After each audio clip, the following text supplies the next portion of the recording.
The champagne tower trembled when the uninvited man stepped onto Evelyn's stage. Beneath suspended brass lights, 400 guests faced a 20-foot screen bearing the silver emblem of Evelyn's newly launched design brand. Camera shutters clicked over the low pulse of a string quartet. The ballroom smelled of white roses, polished oak, and the citrus bite of freshly opened champagne. Evelyn stood at the center of the platform with one hand resting on the cool edge of a glass lectern. Behind her waited the announcement that had taken 6 years, 3 bank refusals, and countless sleepless mornings to build. She had just lifted the microphone when the rear doors opened. The hinges gave a heavy groan. A blade of cold air cut through the heated room, stirring linen napkins and candle flames. Nathaniel walked in alone. No invitation badge marked his lapel. No assistant followed him.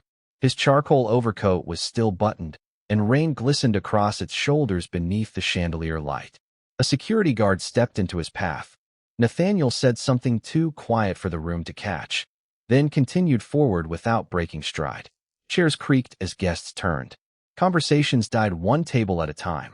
Evelyn's fingers tightened around the microphone until its metal grill pressed a pattern into her palm. She had planned for delayed shipments, hostile questions, even the possibility that the financing announcement might leak before she made it. She had not planned for him. Nathaniel crossed the ivory carpet with the measured confidence of a man entering a building that still belonged to him. A few guests recognized him. Their whispers traveled faster than he did. Evelyn heard his name behind jeweled hands, followed by hers. The quartet faltered. One violin dragged a thin, wounded note through the silence before the conductor lowered his bow. At the foot of the stage, Nathaniel looked up at her. His expression carried none of the embarrassment of an intruder. His mouth held the faint curve she remembered from rooms where he had already decided the outcome. "Sir, this is a private event," the stage manager said, catching his sleeve. Nathaniel removed the man's hand with 2 fingers. "Then she can ask me to leave." Every camera turned toward Evelyn. The teleprompter continued scrolling behind the glass, feeding her words about ownership, vision, and the future. She could call security. She could let them drag Nathaniel out beneath the lights and allow tomorrow's headlines to reduce the largest achievement of her career to a spectacle between former spouses. Or she could keep control of the room herself. Evelyn placed the microphone on the lectern. The soft click carried through the speakers. Then she raised one hand toward security, not summoning them, but stopping them. Nathaniel's eyebrows shifted by a fraction. He had expected resistance, perhaps even fear. Evelyn gave him neither. "Let him speak," she said. Her voice moved cleanly through the ballroom. The stage manager released Nathaniel, though his jaw remained tight. Nathaniel climbed the 3 black steps slowly, each footfall hollow against the temporary platform. He came close enough for Evelyn to catch the cedar scent of his cologne, unchanged after all these years. He reached for the spare microphone. She moved first, lifting it from its stand and holding it out to him herself. The gesture was calm, almost courteous, but it denied him the pleasure of taking anything from her. His fingers closed around the handle. Applause had vanished. Glasses remained suspended halfway to painted lips.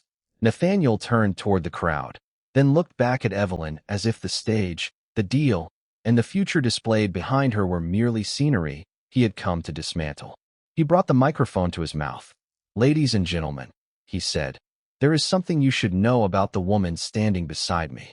A low pulse of bass lingered beneath the silence, too soft to hide the click of cameras turning toward the stage. Warm light spilled across brushed brass and cream velvet, while the scent of white orchids mixed with champagne and Nathaniel's sharp cedar cologne. Evelyn stood 3 feet from him, one hand resting against the cool edge of the podium. The microphone amplified his measured breath. "Some of you know her as Evelyn Hart," Nathaniel said. "I knew her before the new name, the polished company, and the carefully edited biography." His smile carried the old precision, the same slight lift at one corner he used before cutting her down at private dinners. On the screen behind them, Evelyn's company logo glowed above architectural renderings of the Blackwell Meridian hotels. Nathaniel glanced at it, as though examining borrowed jewelry. Back then, she was Evelyn Mercer. "My wife." A murmur moved through the ballroom. Evelyn saw 2 journalists lower their glasses and reach for their phones. Nathaniel had chosen the surname deliberately. Mercer belonged to a woman who had once signed vendor invoices at midnight, reheated coffee beneath fluorescent kitchen light, and learned to apologize whenever her ideas made her husband feel smaller. He stepped nearer. I suppose reinvention is easier when someone wealthier pays for it. The words landed softly. That made them crueler. A photographer's shutter snapped. Then another. Nathaniel turned toward the guests, offering them the expression of a reluctant witness forced to share an uncomfortable truth. This launch is being presented as the triumph of an independent founder. But Evelyn has always been exceptionally talented at standing beside powerful men and calling their success her own. Heat gathered beneath the stage lamps, yet her fingertips had gone cold. Behind Nathaniel's shoulder, the mirrored wall fractured his reflection into narrow silver panels. For an instant, another room surfaced in Evelyn's memory, their former dining room at 1:17 a.m., rain tapping the windows, Nathaniel sliding a stack of incorporation papers across the walnut table. Sign here. It keeps things simple. She had signed while his phone lit up beside him with a message from a woman saved only as C. 3 weeks later, he had packed 2 suitcases. By morning, her access to the company accounts was gone.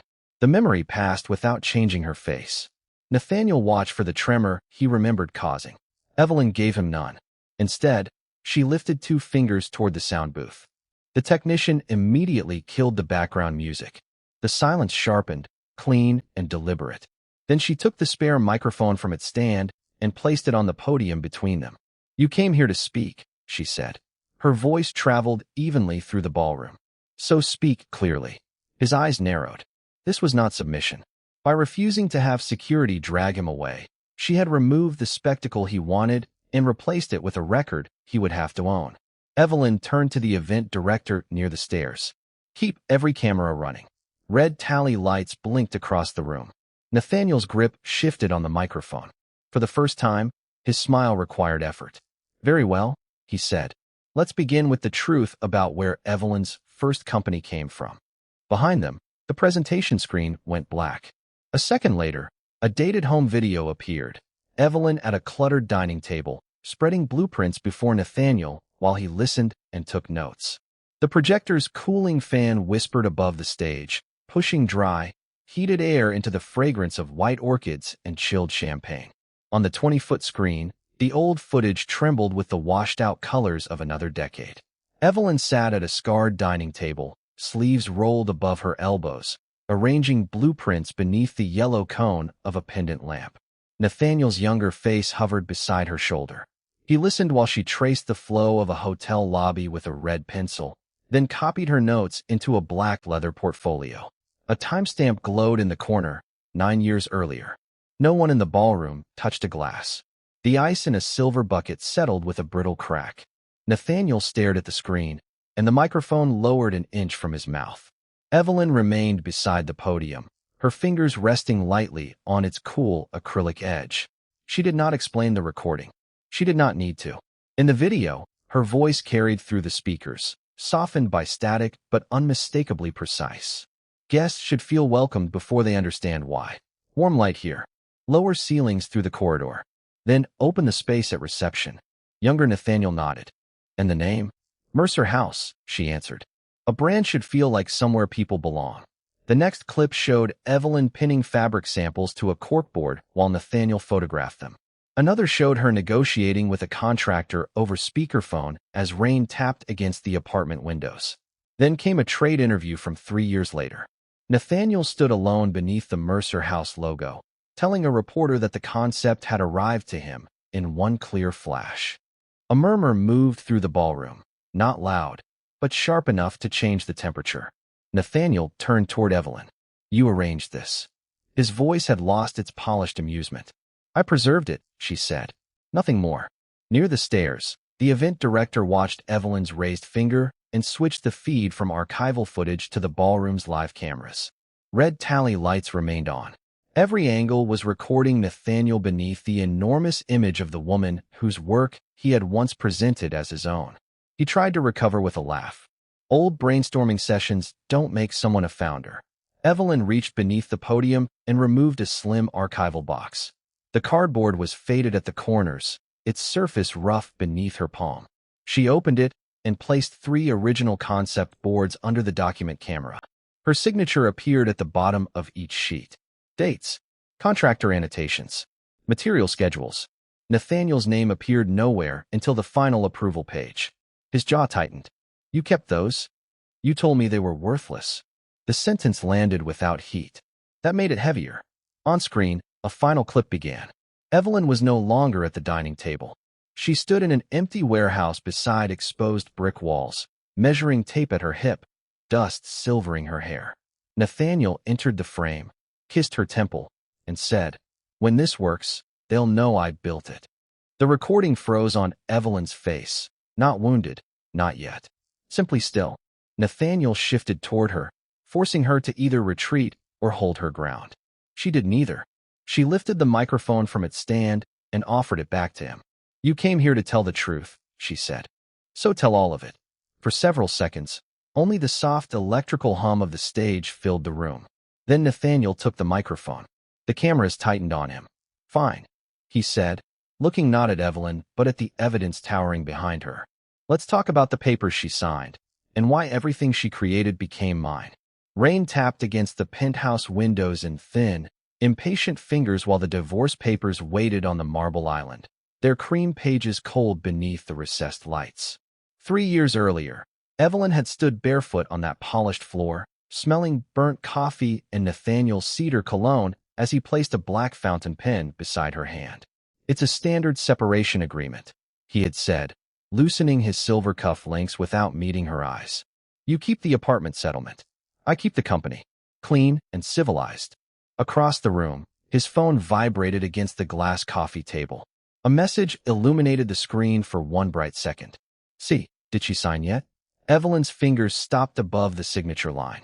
Nathaniel crossed the room, turned the phone face down, and returned with the careful patience of a man approaching an unstable wire. "Your attorney reviewed everything." "Your attorney," Evelyn corrected. The refrigerator motor hummed behind them. Outside, tires hissed over wet pavement 40 floors below. Nathaniel pressed one palm onto the contract, covering a paragraph dense with narrow black type. "We agreed that Mercer Living was built from my capital and my contacts." Evelyn looked past him toward the dining table where, 7 years earlier, she had spread her first concept boards beneath cheap drafting lamps. Warm residential spaces, reclaimed oak, hand-finished brass, rooms designed to feel inhabited rather than displayed. Nathaniel had carried those boards into his first investor meeting after promising to introduce her as co-creator. He returned with champagne and a contract bearing only his name. At first, he called it temporary, then practical. Eventually, he called the company his. "The original design system was mine," she said. Nathaniel's jaw shifted. "Ideas aren't companies." Mine became one. His phone vibrated again. This time, he slipped it into his pocket without looking. "If you contest ownership, the settlement disappears. The legal fees alone could bury you." There it was, not anger, but arithmetic. Evelyn glanced toward the hallway. 2 suitcases stood beside the elevator, already packed by Nathaniel's assistant. Her coats had been removed from the bedroom closet. Even her departure had been scheduled before she consented to it. The pen felt heavy when she picked it up, lacquered and smooth against her damp fingers. Nathaniel exhaled as her signature crossed the page. Then he gathered the documents before the ink had dried. "You'll thank me when this is over." The elevator doors opened with a muted chime. Evelyn lifted her smaller suitcase and left the concept boards behind because the agreement classified every design produced during the marriage as company property. By midnight, her name had vanished from Mercer Living's internal files. By morning, Nathaniel's press office announced a new creative era under his sole leadership.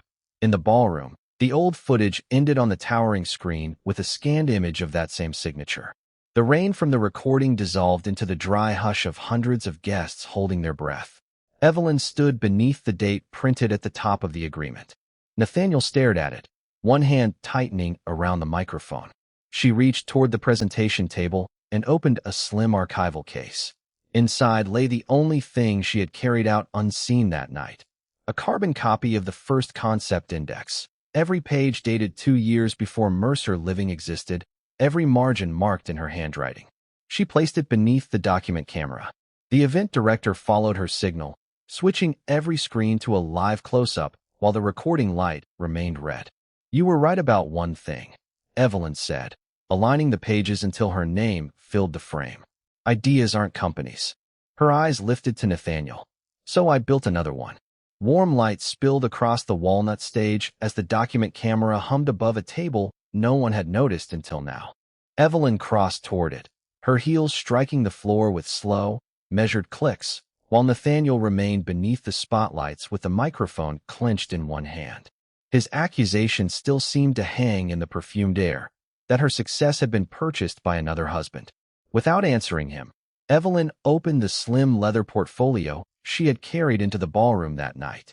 The paper inside was thin and yellowed, its edges rough against her fingertips. A carbon copy of the first concept index she had drafted 2 years before Mercer Living existed. Every page bore a date. Every margin carried her handwriting. She placed the first sheet beneath the camera. At her signal, the event director switched the towering screens from the launch logo to a live close-up, keeping the event recording active. A red light glowed beside the lens.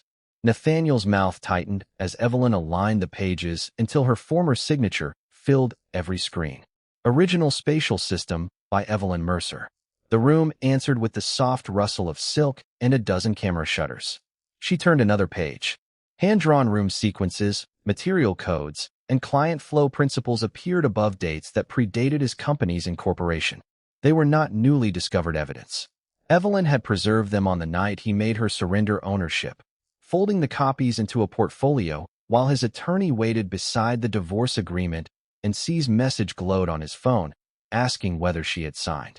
For years, those pages had remained locked away, not because Evelyn lacked proof, but because she had refused to build her future inside Nathaniel's courtroom. Tonight, he had carried that courtroom to her stage. "You were right about one thing," she said. Her voice required no microphone. The sound system caught it anyway, clean and cold. "Ideas aren't companies." Her eyes lifted to him. "So I built another one." The screens changed again, this time by her command. Blueprints dissolved into photographs of finished hotels, restored brownstones, and warm public spaces bearing the discreet insignia of Evelyn's design firm. Then came incorporation records, audited growth figures, and a roster of contracts signed without Mercer money, Mercer clients, or Nathaniel's name. No husband appeared on a single ownership line. This company began with 1 rented room, 3 material samples, and a checking account containing $842, Evelyn said. "It belongs to me." Applause did not come immediately. First came recognition, the silence of people realizing they had mistaken restraint for weakness. Then one pair of hands met, followed by another, until the sound rolled beneath the chandeliers and swallowed Nathaniel's borrowed authority. His thumb shifted toward the microphone switch, but Evelyn stepped closer and lowered it gently from his mouth. She did not pull. She simply held it until his fingers released. "You came here to tell them who made me," she said, placing the microphone on the table between them. "Now they know." The event director restored the launch emblem, but left Evelyn's dated signature in one corner of every screen. Nathaniel stood exposed beneath it, stripped of the story he had brought through the doors. Evelyn faced the room and made her decision. "The presentation will continue." Before the applause settled, the ballroom doors opened once more. This time, the man entering carried a signed international hotel agreement, and he walked directly toward Evelyn. A low ripple of applause moved beneath the crystal chandeliers, mingling with the faint click of cameras and the clean citrus scent rising from untouched cocktails. On every screen, the launch emblem had returned, but the corner still held Evelyn's dated signature, small, black, impossible to erase. The event director remained beside the control console, one hand resting near the document camera switch. Evelyn had told the room the presentation would continue. Now she stood beneath the evidence of the life Nathaniel had tried to rewrite, while he remained at the edge of the stage without a microphone, his expensive suit suddenly looking like borrowed authority. Then the ballroom doors opened. A blade of cool night air crossed the heated room, stirring linen programs along the nearest tables. Adrian Blackwell entered carrying a slim leather portfolio. His charcoal coat held beads of rain across the shoulders, and his footsteps struck the marble with an unhurried certainty that quieted the remaining whispers. Nathaniel turned first, Recognition tightened his jaw. Blackwell's name had appeared for years beside acquisitions, international developments, and negotiations conducted behind closed doors. Yet Adrian did not acknowledge him. He walked directly toward Evelyn.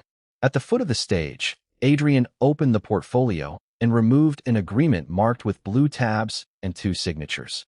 The Blackwell International Hotel Partnership, he said, offering it to her rather than displaying it to the room. Executed this afternoon. 8 properties.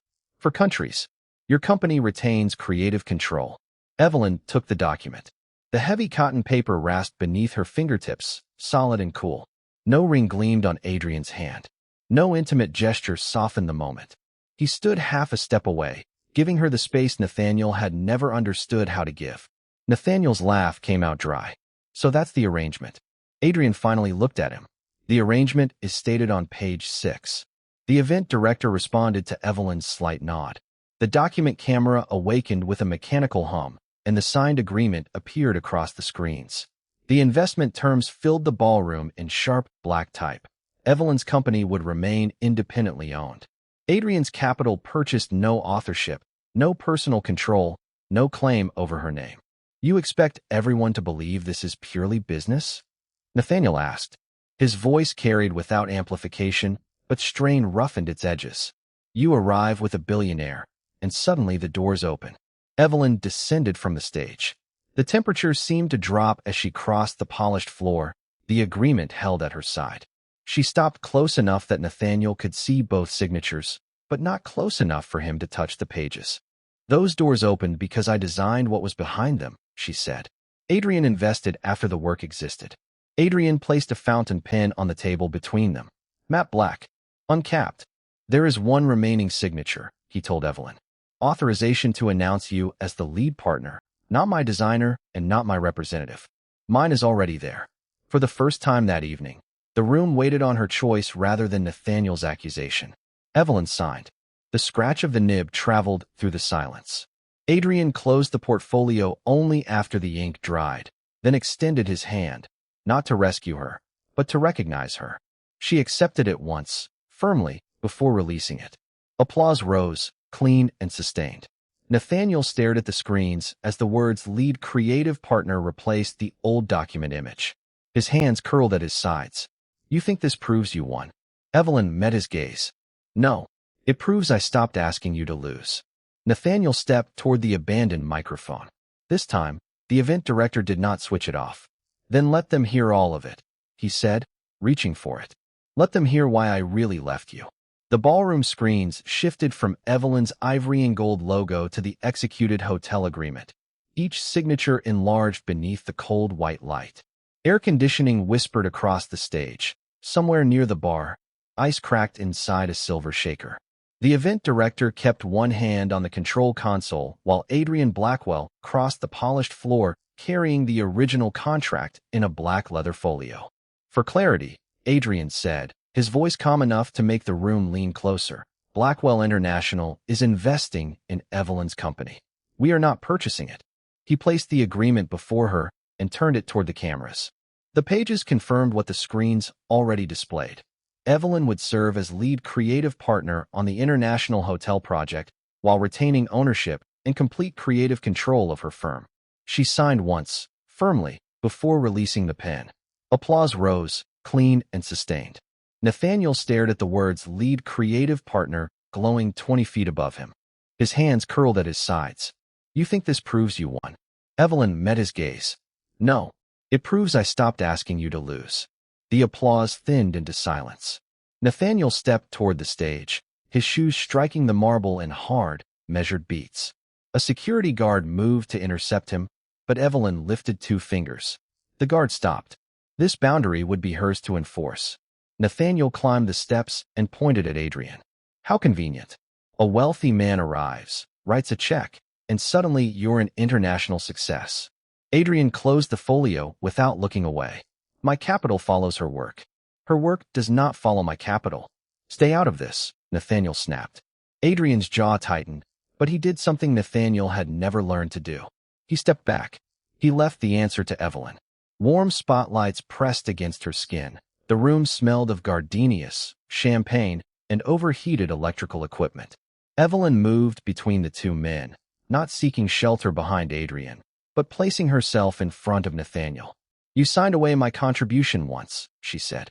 "Tonight, you walked in expecting to do it again with an accusation." Nathaniel's face twitched. "You built this spectacle for me. I built a company for myself." The event director tapped the console.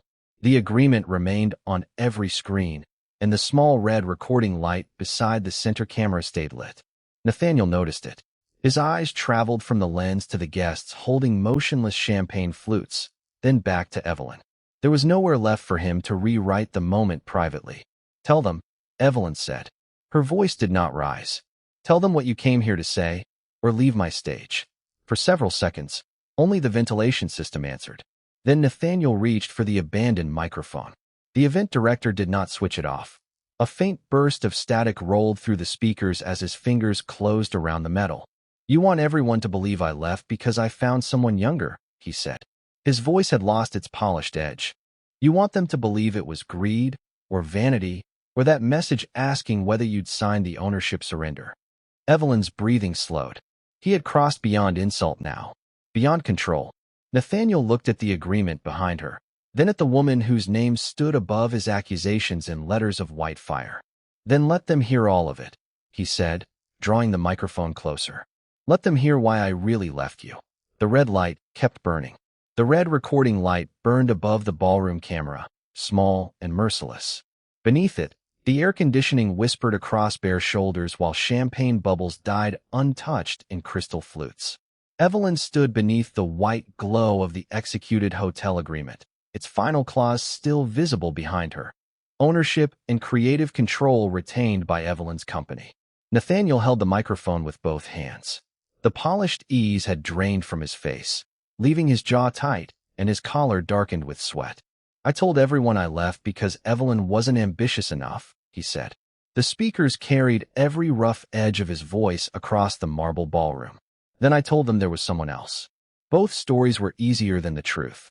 Near the control station, the event director kept the recording active. Adrian remained several feet from Evelyn, the signed agreement resting at his side. He did not move toward her. He had promised to stand beside an equal, not in front of her. Nathaniel looked up at the old footage paused on one screen. Evelyn at a folding table, drafting the first presentation that had later built his company. She created the concept, the client experience, the visual identity. Investors remembered her rooms. They remembered how she made empty buildings feel alive. His thumb dragged over the microphone's metal grill. And I hated that. A chair creaked somewhere near the front row. No one turned. Every time they praised her, I heard what they weren't saying about me. So I put the company in my name. I told her it was temporary. Then I had the ownership surrender prepared. Evelyn's fingers loosened at her sides. That document had lived in her memory as a cold stack of paper against their walnut dining table, his fountain pen laid across it like a command. Nathaniel swallowed.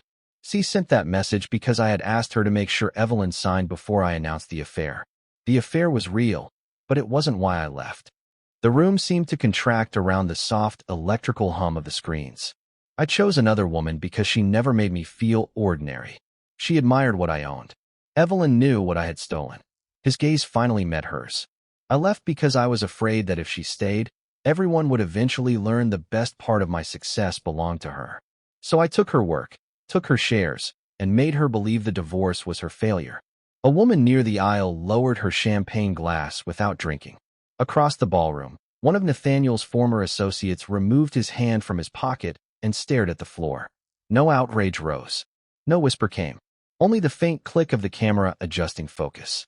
Nathaniel extended the microphone toward Evelyn, perhaps expecting absolution, perhaps punishment. She walked forward. Her heels made 3 clean strikes against the marble before her hand closed around it. "You didn't leave because I was weak," she said. "You left because you knew I wasn't." The words landed without volume, yet Nathaniel's shoulders folded as if the air had become too heavy to hold. Evelyn turned toward the event director. "Preserve the complete recording." A key clicked at the control desk. The file was locked. Then she faced Nathaniel again, not as the wife whose signature he had taken, but as the founder whose name illuminated the room behind him. "Tomorrow, my attorney receives your confession. Tonight, you leave my stage. Security opened the ballroom doors. Cold evening air slipped inside, carrying the wet scent of rain over stone. Nathaniel set the microphone down. No one reached for him as he walked toward the exit, and no one spoke after the doors closed. They were still staring at Evelyn. This time, not because of the man who had interrupted her life, but because she had finally decided what his truth would cost him. Cold evening air slipped through the open ballroom doors, carrying the wet scent of rain over stone. Beneath the amber chandeliers, Nathaniel's last admission still hung in the silence. He had taken Evelyn's work, forced her to surrender ownership, and left because her talent made him feel small. Evelyn extended one hand toward the event director. Keep every camera running. The director touched her headset, then locked the control console with a soft electronic click. The complete file is secured, she said. No edits. No deletions. Nathaniel stared at the microphone in his hand.